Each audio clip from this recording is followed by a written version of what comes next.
আসসালামু আলাইকুম, আমন্ত্রণ জানাচ্ছি পল্লী বার্তা সংবাদে। সরিষাবাড়ীতে প্রাণিসম্পদ অফিসের উদ্যোগে সুফলভোগীগণের মাঝে ভেড়া বিতরণ। প্রতিনিধি, সরিষাবাড়ী, জামালপুর। উত্তরাঞ্চলের সীমান্তবর্তী সুবিধাবঞ্চিত ৮৮-৮৬টি এলাকা ও নদী বিধৌত চরাঞ্চলে সমন্বিত প্রাণিসম্পদ উন্নয়ন প্রকল্পের আওতায় প্রশিক্ষণপ্রাপ্ত ভেড়া পালন সুফলভোগীদের মাঝে ভেড়া বিতরণ ও এ উপলক্ষে এক আলোচনা সভা করা হয়েছে। গতকাল সোমবার সকালে সরিষাবাড়ী উপজেলা প্রাণিসম্পদ দপ্তর ও ভেটেরিনারি হাসপাতাল এর আয়োজনে উপজেলা প্রাণিসম্পদ দপ্তর ও ভেটেরিনারি হাসপাতাল চত্বরের এ ভেড়া বিতরণ করা হয়েছে।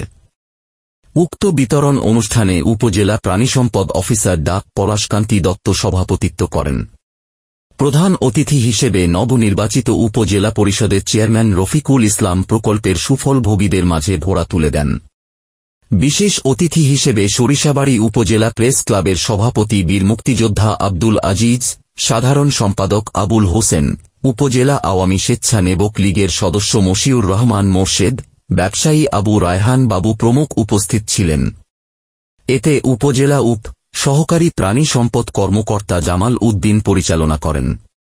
জানা গেছে, উক্ত প্রকল্পের আওতায় সরিষাবাড়ী উপজেলায় মোট সুফলভোগী ১,৭৫৯ জন। প্রকল্পের আওতায় ৫০ জন সুফলভোগীকে ১৫৫টি ভেড়া বিতরণ করা হয়েছে। এছাড়াও পরবর্তীতে আরও ১০০ জনের মধ্যে যারা ইতিমধ্যে প্রকল্পের সুবিধাভোগী হিসেবে তালিকাভুক্ত তাদেরকে ৩০০টি ভেড়া বিতরণ করা হবে। এ প্রকল্পের আওতায় ভেড়া প্যাকেজের আওতায় সুফলভোগী ২৫ জন।